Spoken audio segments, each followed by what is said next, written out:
All right. Hello, everyone, and welcome. We are back. Woo! And here we are. Today is Monday. You've been back already. If you were 10 months, you've been back already. If you are 11 or 12, you've been back for a while. But it's so nice to have us all here today. Fresh start on a Monday to be able to think about some professional development. And I'm so glad that you found some time today to be able to spend it here with us. And today we're going to talk about the ethics of artificial intelligence and how we can prepare the next generation of students to be thoughtful users of artificial intelligence. If you've been to some of my sessions before about this, I'm a big proponent of being proactive. That's hard to say, but a big proponent of that because it becomes less of a gotcha game, which was the conversation we were having a couple years ago. How do we stop them from cheating? How do we do this? But sometimes being able to show people how do you actually use it ethically? How do you use it as a tool that is not just a cheating device, that helps change the perceptions that they have, our students have, of this tool as well. And it really does behoove us to help them recognize that change in their perspective, because artificial intelligence is pervasive in, I would think, almost every industry, if not every industry that we have out there in some way, shape, or form. So it's good for us to have these conversations. But in light of that, I'd like to start us off with just a little bit of interaction here. And I have a question for you. My question is, how do you feel about students using AI generators like ChatGPT? How do you feel about that? And feel free to put it in the chat or to unmute. These pictures are here for inspiration in case you needed a thought of how you feel. How do you feel about it? I see a thumbs up. See some potential. Love it as long as it's for a reference. That's a good conversation, Lisa. Another tool to help them learn. I want them to learn how to use it ethically. Oh, am I not sharing my screen? Thank you very much for that. Okay. Some people, they're not comfortable with it yet themselves. So they're not really comfortable with students using it because they're not sure that they have a great concept about it yet. Supportive in using it, but again, really driving home that ethical use of it. Great. Okay. So we see some positivity, some hopes. We want to make sure they don't use it as a crutch, because we do see how some students might become, for lack of a better word, addicted to being able to use this. It's quick and easy, right? It's a great jumping off point. And to make sure it doesn't replace thinking. We've had conversations about that as well. And my concern for some of it is if we're always using this to generate our ideas, and ChatGPT or other AI generators are based on previous ideas, are we going to negate original thought? So those are some things that I think about with that, because sometimes when you have a person come at it, their view of a topic can be so different. But our AI generators base it on thoughts that are already out there. Excellent. We want it to be a tool for learning, but we want people to be responsible as well. I love this conversation. Excellent, excellent. Well, let's start off by talking about some of the ways that, and we did just have one final comment that I think it's important to point out. The worry that students won't recognize when the AI generators are wrong. And we're going to talk about that too. So if we look at one of the things we want to start talking about are any benefits that we see for artificial intelligence in education.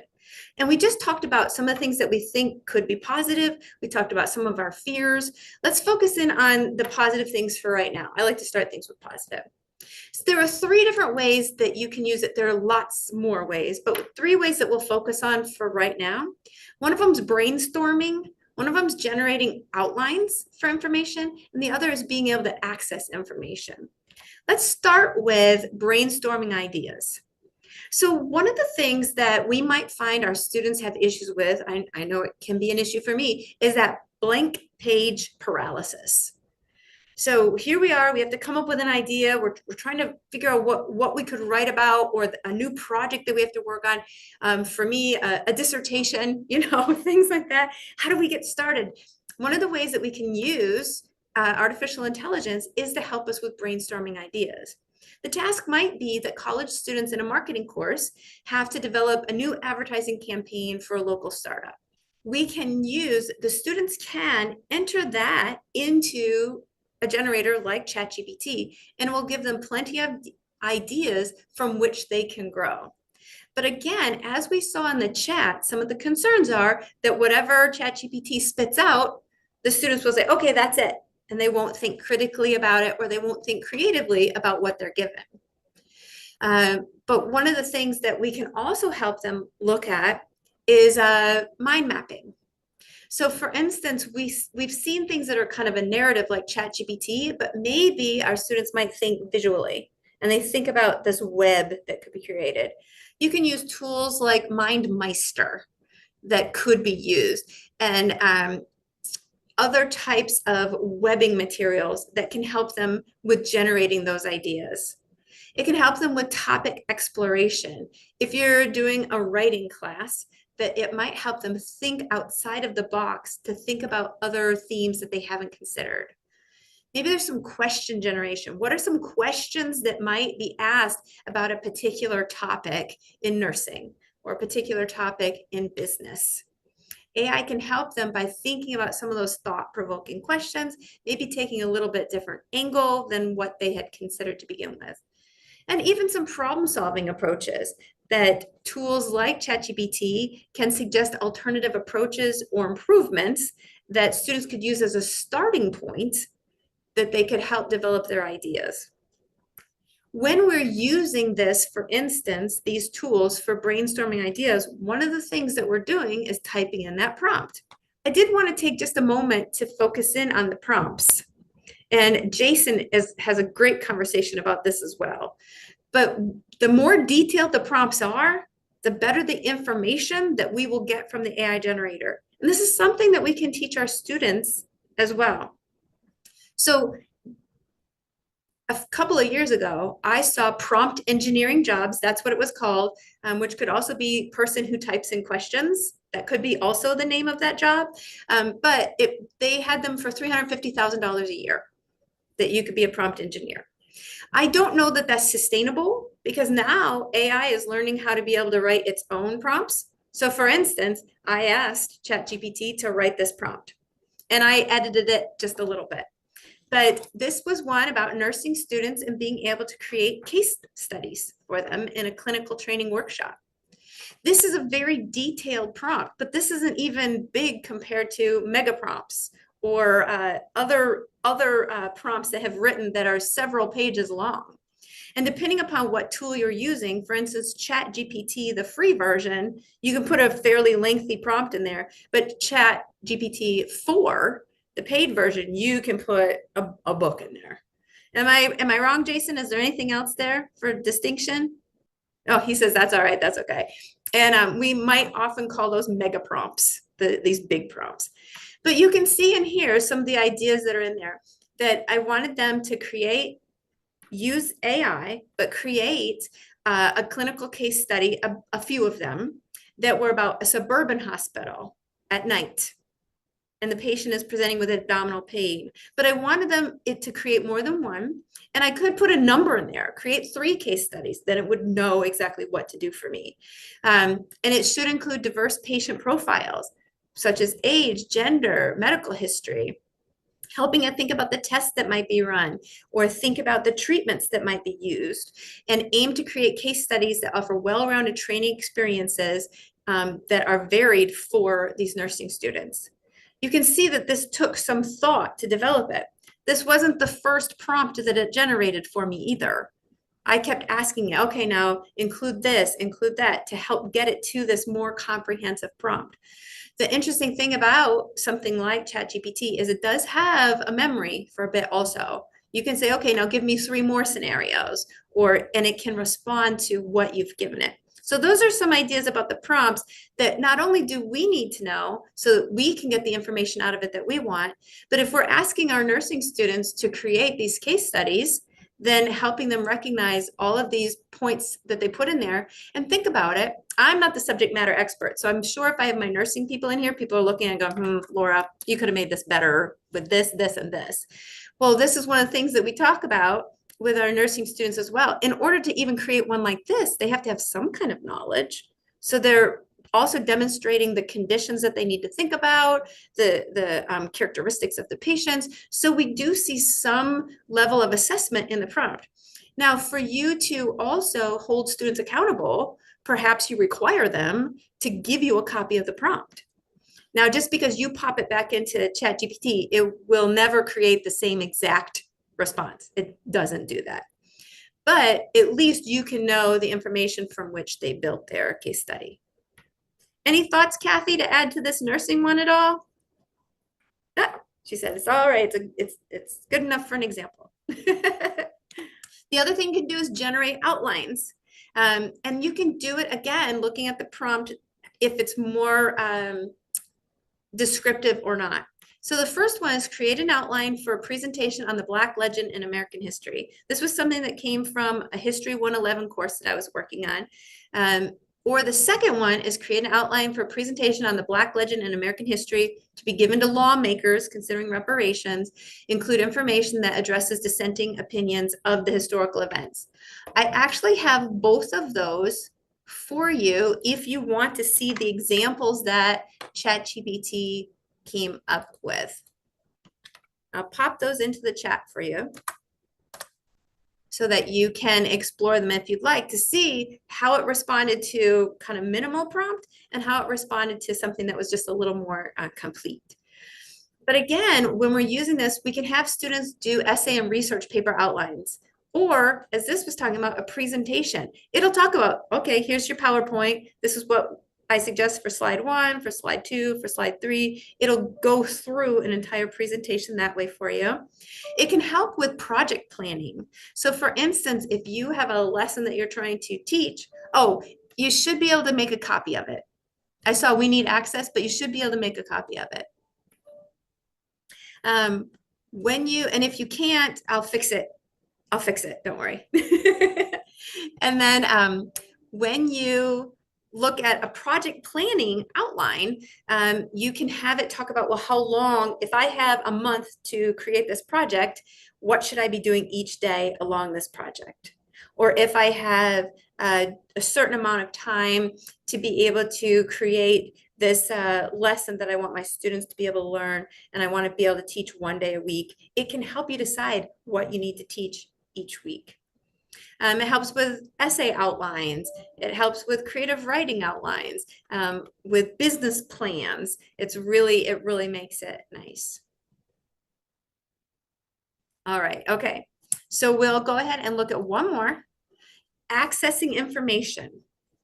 So when we're looking at how do we use AI to access information, there's a few things here, some vocabulary that we can think about. There's natural language queries. That means that we can type kind of in the way that we speak. Those work really well with ChatGPT, or this example that's perplexity.ai, that we can type in our questions. And because it has these large language models that it's studied, that it pulls from this information, that it can begin to think about semantics. And I know I'm kind of personifying it here, so don't get too caught up with that. It's not a person in a box. It really isn't. But it's a way that it can look at the connections between words to try to be predictive about what you mean and what you want. It can also do some summarizing for you. I've used it before to put in a website, and I've said, okay, write 2 sentences that gives a brief description of the information found on this website. And then I read it to make sure that I think it gives me enough information to really describe that. I'll add to it or I'll edit it to make sure that it's right. But I've been able to use it for that as well in the past. You might have students, again, we had talked about looking at academic sources. So they might be able to use some of these things. I've mentioned Research Rabbit in the past, which is a really interesting researching tool that can help students find credible resources for their papers as well. It gives a lot of information, and it's a little bit different in the way that it processes information than ChatGPT. It might help generate study guides. So if students are learning about a particular topic, what are some things that they want to make sure that they study to be able to answer the question? Of course, we want them to be able to look at our guides as well, but there might be other circumstances where they need to generate these study guides. And they can also use it to try to do some fact checking. As we're going to see a little bit later on, though, the fact checking doesn't always work for them, because sometimes ChatGPT makes up things, or every AI generator will hallucinate. That's what they call it. It hallucinates, it makes up things, because the idea is try to be predictive of what answer you need. And so sometimes if that information is nowhere to be found, it will make something up to satisfy the request. So that's why this fact checking and helping your students be critical consumers of this information is so important. So let's go into a little thing for the chat. Which way do you think is most useful in your setting, in your classrooms, to use AI with your students, to help them brainstorm ideas, to get over that blank page paralysis, or generating outlines? Maybe you have some presentations that you think that would be able to be helpful for them. Or C, being able to access more information, different kinds of information. I'm seeing a whole lot of A's. I see an all. I did see a B also for generating outlines. And of course, it's specific to the task, right? Oh, good. And I do see a few people who said all of these ways, A and C, especially in my setting with the assignments I give my students. Fabulous. Excellent. Brainstorming ideas for assessments. Terrific. Well, let's move on a little bit, because I did want to give you some examples that are occurring in classrooms, because sometimes the ideas we go, well, you know what, I've kind of, I understand AI, I understand items about it, but now I really need some ideas of how I'm going to apply this. And some of these ideas are actually happening in places like Iowa University. And some of these are ideas. So I'm just going to give you a few here. So the first one is a creative writing idea, and that one might be just a little more obvious. But students, they need to write a short story or a creative piece that's based on a particular set of themes or prompts. And they can use ChatGPT for that. That's one that we say, well, yeah, I kind of saw that one before. But maybe there's one that's about social awareness now. And as students create visually impactful art pieces that raise awareness about climate change. The interesting thing about this idea is that it could be a science class that's focusing in on climate change. It could be a business class that's thinking about marketing. It could be one of the energy courses that talk about sustainability. It could be one of our art courses as well, or our graphic design courses that are focusing in on the graphic design part of it, but here's a purpose for it. And one of the tools you could use for this is DALL-E, DALL-E. I'll also just make this little suggestion that students could use that to create other images that maybe they need for presentations that they're going to do in your courses too. Maybe some PowerPoint complements that they want to create that. I've also used Night Cafe. Night Cafe is really cool. Also, if you are really into this design, that's something that you might like to explore. Then there's opportunities for interactive learning. And April had put in there talking about brainstorming ideas for assessments. Well, this is another thing for interactive learning. You can have your students begin to create practice quizzes for themselves or flashcards so they can begin to study. And you might even get a good question out of it that you say, oh yeah, I'm going to lift that one and we're going to use that in future assessments or as future practice questions. But they can ask ChatGPT to generate these quizzes and flashcards of questions. There are several professional resources, and I'll be doing one that's specifically for teachers in their toolkit tomorrow. And if you come to that one, we'll also talk about some of those professional resources where you can use these to help create some quizzes for instance, a video that you show in your course or a piece of writing that you've used in your course. Another example, here's a customer service example. Students design an AI-driven customer service chatbot for fictional e-commerce company. So I've been trying to focus on ones that were easy and free, accessible. So they were ChatGPT or DALL-E or Night Cafe, all these things are free. This one also includes some Python. So you've got to have maybe some ideas of coding if you want to do the full expression of this, but students could explore, well, what would be the conversation that would be had with the chatbot? What's the if and then statements? How are we going to approach that? So you could do this in a business course. You could also do it in a writing course, in your communications courses, in your technical writing courses, in English 122. You could see that there might be applications for a project like this. Here's a public health idea. Students create visually engaging infographics to communicate public health statistics. This one talks about how you could use Canva to be able to do that. This presentation that I'm showing you was created with Canva, by the way. So it helps you think about the types of visuals you could get. This is applicable in a nursing program, but again, applicable in business or in marketing. So they could look at, well, how do I communicate these public health statistics? How do I educate regarding these types of statistics? Or here's an entrepreneurship. The students launch a hypothetical startup to create a professional website. The suggestion for this was Wix ADI. I haven't used that before though, but it's an artificial intelligence website creator. So I wanted to put it out there in case anyone wanted to explore it and see what came out of it. Has anyone else used it before? No, I'm not seeing that. Okay. So that one might be fairly new. So there are 6 ideas, but you could kind of hear how in those 6 ideas, it was actually probably more like 12 or 15, depending upon the angle or the program that you're using with your students. And in case you want to be able to review those, here's the link to this presentation. I'm putting it into the chat for you. So I'd like to ask you, what AI tools have you used with students? So I was mentioning ChatGPT, I was mentioning Perplexity, talked about DALL-E. What AI tools have you used with your students? Grammarly. Yes, and that one is very interesting how well it can help students write, and we want to make sure that they still understand what they're writing, right, Celeste? ChatGPT, absolutely. That's I think one that a lot of us have had resources with. Firefly. I don't think I'm familiar with Firefly, Eric. Do you have any description for that?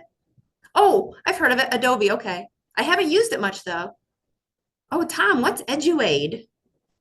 It's almost a chat GBT that's specific for education. Like you can build lesson plans and they have a couple of free options, but then they have a paid option, but it's really specific for education. It's pretty interesting.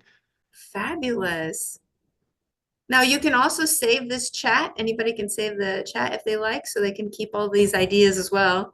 Magic School AI. I don't know that one either, Lisa.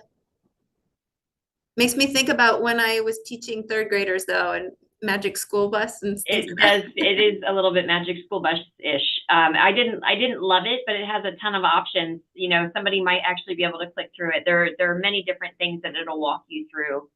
Lesson plan ideas, test ideas, that kind of stuff. Terrific, terrific. And I know that thank you very much for putting that idea in there. And I know that Jenna likes Claude as another, it's kind of a GPT alternative, but how would you describe it, Jenna? Oh, she says just a minute. She can't really, but it's kind of an alternative. We've been able to look at it for generation of objectives, being able to generate alt text. If you need help with your images, it can generate some alt text for you also. And that can be, I know, challenging. Claude.com, exactly, Lisa, spelt just like that. All right, excellent. Thanks for all these ideas. We saw some great new ones too. Firefly AI is great for note taking, and I love the idea for transcriptions. That's great. And Otter AI is another choice for transcribing things that you hear or meetings that you have also. So we did want to talk about ethical considerations. We know that some of the ethical considerations that we have are academic dishonesty, bias and fairness, and data privacy and security. So let's dive into it just a little bit more. We have ethical considerations with our academic dishonesty. I've done a few presentations with nursing, for instance, about this particular topic. And it started off just as academic dishonesty, and then with AI, it kind of put a whole new spin on it. So some of the ideas are with plagiarism. And we do know that sometimes students do blatantly plagiarize, and sometimes we know that they accidentally plagiarize. And recognizing when it's a teaching opportunity. So if you have assignments in your courses that require APA format, I think sometimes the default is to think, well, they had that in English or they had that in another class.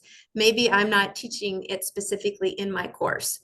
But you might use a warm-up activity 2 or 3 times during the course, definitely before that paper's due, where they analyze a citation to describe what is happening inside that citation. Or you give them a resource and they talk about how they would write that in a citation.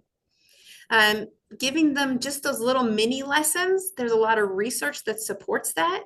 Just those little mini lessons, even if you are in a different, if you're in a history class, but you're requiring APA formatting, just a little refresher, or maybe instruction that they didn't have English yet before they got to you. There wasn't a prereq for the course, but I'm asking them to do APA. That little bitty mini lesson can at least get them closer to the behavior that you want to see. And again, emphasizing the ethics behind it. Unfortunately, some students, they still think that, well, I didn't have time to do the assignment, so I used ChatGPT. I didn't have time, so I did it. And they really do think that's okay, and that's a reasonable excuse for using it. So it's being able to talk about the self gratification kinds of things, or the being able to satisfy ourselves, moving beyond our ego, and really thinking about our place in learning and wanting to advance our knowledge, and helping them think about that.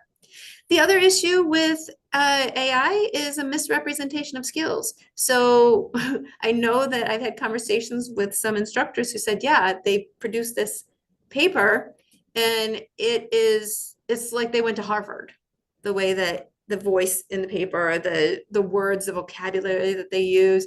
And I'm not seeing that in their other examples of work, their discussion boards or any other thing that they do.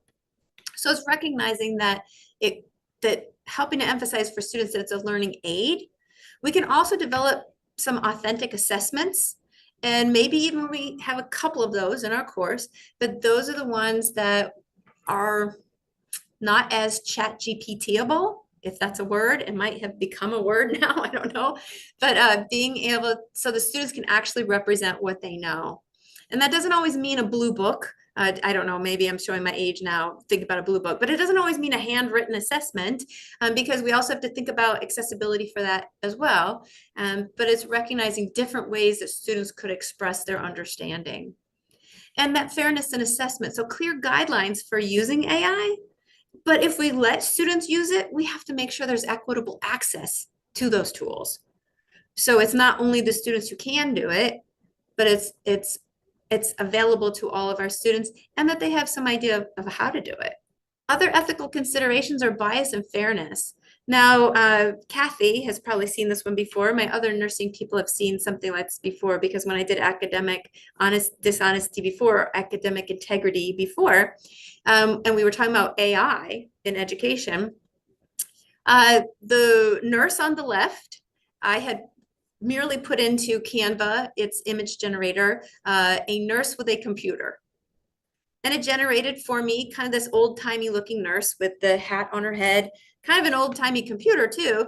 And she was white with long hair, attractive person. And I said, okay, all I did was I added the word diverse, a diverse nurse with a computer. And now it showed me someone who has brown skin, and they have a laptop. So it even updated the image. So if I merely go with what it has to begin with, or with my limited prompting, I'm going to succumb to the bias of the program, rather than recognizing and helping students recognize. And the visual here is I think, more starkly contrasted, that you can see it.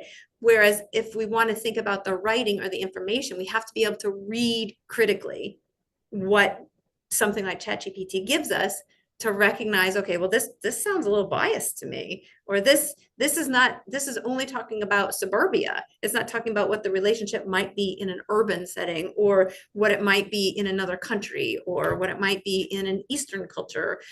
So being able to recognize if something comes to us as biased. And so this is just some of that. Other things are data, privacy and security. So it's recognizing, helping your students recognize that anything you put into a tool like ChatGPT is now part of their training materials. Now, not all AI generators do that. They don't all take whatever they're given and use it as training materials, but you have to be very familiar with their privacy policies in order to understand that.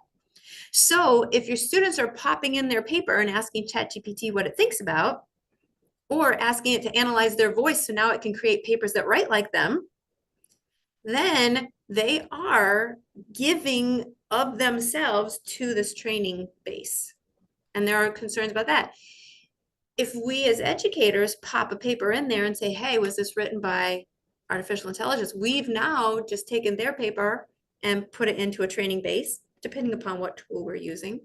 And we need to recognize that also. And is there an onus on us, a responsibility on us, that we took that student paper and we put it into a public training base? So it's something for us to think about ethically as well. And being able to think about data rights. So recognizing that if we are working with data, when we can pull it, or when we can request it's deleted, or how we can also think about copyrights, which should be kind of implicit in there too, of who actually owns this, or how should it be cited.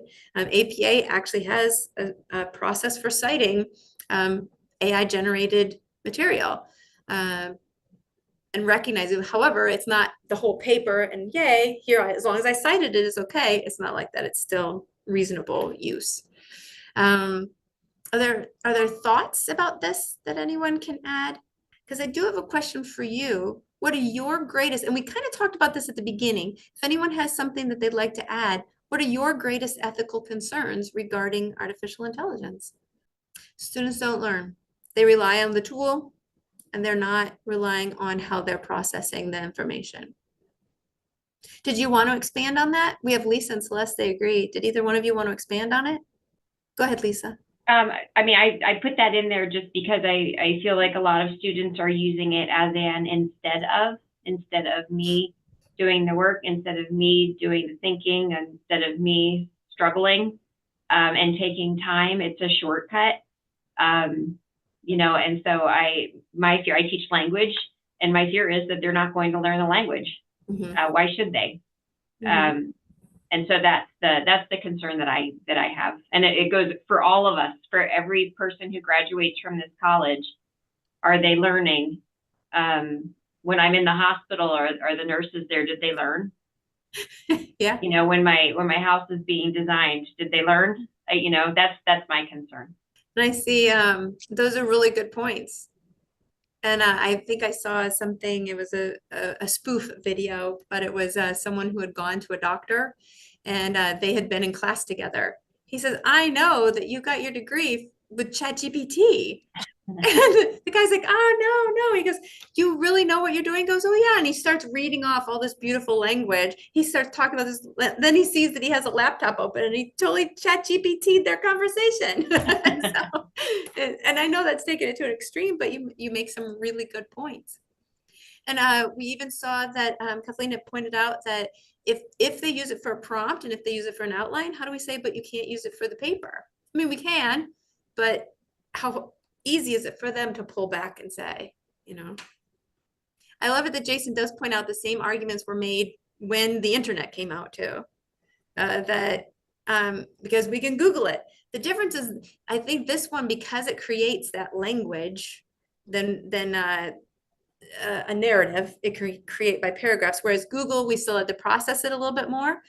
But again, we've already discussed how ChatGPT can be wrong, can make stuff up. So we still have to be critical consumers of the information. Yeah, Danny pointed out, yeah, calculators were the end of math, is how that came about too. It is interesting though. And you're right, Jason. And that's why we're having these conversations about how do we use it? How does it work? Thank you, Eric. He put in there a link for us about copyright for AI. Thank you very much. Laura, if I Yes. if I may, one of the concerns that I have is, and I have a whole list of places where I can take students' work and plug it in to see if they generated it themselves or if it was word for word off of an AI generator. But I think for me, that's one of the hardest things is in ESL, it's kind of obvious when they when they've done it in a chat GPT or AI because it's so perfect and they're, and it's easy for me to say to them, like, I want to hear your voice. I'd rather see your mistakes. But for me, one of the concerns I have is how do we know when we have strong students, how do we know when they've generated it themselves or when they've used another source? And then the bigger thing is how do we, I don't want to say how do we catch them, but I don't know another word for saying that. Like, how are we able to say if it doesn't show up in zero GPT or copy leaks or, these many different ways, how do we identify, thank you, whoever said that, how do we identify who has used it and who has done the work themselves? Those are excellent questions, Lisa. And one argument I have on one side of it is if we spend all of our time trying to identify those students, then we do a disservice to the students who aren't doing it. So that's one thing that I heard in an AI, artificial intelligence conference before, that was one thing that was pointed out. But in light of that, we still have things. So you're talking about using tools like Zero GPT, which is something that can be used, and it's not 100% fail-safe also. So that's the other issue. And I see you nodding your head because you know that. So it's just another resource. It's just another possibility to use it. I do know some instructors who, and unfortunately it adds a layer, but who what they've done is after they've had this suspicious content, then they have a meeting with the student where the student has to talk to them about whatever the topic was, has to demonstrate their knowledge. And it could be by phone or it could be in person, I mean, whatever is easiest. But I do know that some instructors have done that. And just because it shows up in Zero GPT doesn't necessarily mean that they definitely plagiarized. Again, it's just another indicator, but it's a conversation point. And it's a difficult place to be because I heard what you said about wanting to make sure our nurses know what they're doing, our architectural designers know what they're doing, our house isn't going to fall apart, those things, and us having that responsibility for the students as well. And again, a lot of it is continuing those conversations. And I did see it pointed out that they might pass the program here because they did well and they seemed like a very competent student. We thought they knew what they knew and they had fooled us pretty well, Lisa, right? But then they get to the licensing boards and they can't pass them because then that's when they really have to be able to do it without any kind of assistance. If I could just have a thought here. Yes, thank you, Grace. And to your point, I believe that, right? They won't be able to pass the licensure exam, but I think it'll be caught even before then because nursing students have to be able to critically think. And it's just, the classroom is just one part of it, but you have the lab, you have clinical where they have to do critical thinking. You're gonna see a stark difference between a paper or a presentation versus they'll be able to critically think and do what they need to do. You'll see the difference in the person. So I believe it's going to be caught even before then. And then the time you can't check everybody, to see whether or not they're using the system. I mean, it is very helpful, but again, to your point, I believe it'll be caught before and it'll be required a conversation with the student. Some will be quite obvious because you get them in clinical, they won't be able to put A and B together, right? But meanwhile, in the classroom, they're doing other things that's perfect. Mm-hmm. So we just have to be mindful of that. It'll show up. So good points. Thank you, Grace, so much. Thank you. So there isn't a definite answer to your question, Lisa. Some of it is looking at the situation, developing as a department, your policy, your approaches, being able to look at the college's integrity, policies are applicable in so many ways, and then writing it out more specifically in your department, or in your own syllabus, or the way you communicate with your students, are ways to kind of help address that. Yes, and I'm reading the comment about, if you call it out, how do you talk to them respectfully about if you think that they are cheating or not, and recognizing different abilities. And even when we saw Grammarly was suggested as something, sometimes Grammarly, I mean, is Grammarly okay? Or is it not? Because Grammarly was fixing something they had written, but does it take it to a whole nother level? So those are conversations to have with students. And I have seen it in some course expectation documents that say that Grammarly is not accepted for the final paper or for other things, that they don't want it. One of the things that I did in my Psych 223 course that I taught, I was really excited this summer when I taught it, because as Lisa was pointing out, I had some papers that, at least to me, seemed authentic because there were mistakes in them. GPT doesn't make mistakes like that. I mean, they make factual mistakes, but they don't make spelling errors, things like that. And I applauded my students, not saying no one used it. Yeah, I'm excited. It wasn't like that. But I told them that I loved the level of work that I had seen from them. I pointed out some specific things to specific students about what I appreciated, because I felt like I had the greatest concentration of authentic work this summer than I had in my previous semesters that I had done it. I had other kids that I'm like, I don't know what they did, and had to have conversations. But these ones, I wanted to make sure that I told them right away, this is what I want to see. This is great. You guys, I love the work that you're putting into it. And it's, not polished perfect, but I want to see your thinking. And it carried through in the course. Will it work every time? Probably not. But it's a great way to start, and it's a great way to try to applaud their authentic efforts in their work. To